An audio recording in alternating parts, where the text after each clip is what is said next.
Bugun bor, ertaga yo'q yoki kecha ishga tushganda bugun bankrot. Shunaqa firmalar ko'p hozir. Sizni mana hozirgi fikringizni davom ettirgan holda aytaman. Hozir 1 yoki 2 yillik shunaqa firmalar, MCJlar paydo bo'lgan. Ular aynan shunday qalloblik bilan shug'ullanishyapti. Fermerlar o'zlari aytishyapti. Fermerlarga mana 10 ming so'mlik mahsulotini 50 ming so'mga o'tkazishadi, hosilda berasiz deyshadi. Tasavvur qilyapsizmi? O'zini qiymatidan 5 barobar qimmat. Ularni juda ko'pi gumatkali yoki oddiy karbamidni suvga aralashtirib qadolangan qo'shtirnoq ichidagi o'tlar.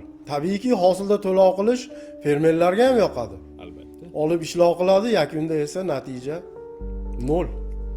Bu yil paxtadan 50 sentner, g'alladan 80 sentnerdan 100 sentnergacha hosilni maqsad qilgan fermerlar faqat ishonchli kompaniyalar bilan ishlash kerak bo'lib qoldi. Aks holda 1 yillik hosil yili o'sha barbod bo'ldi degan gap.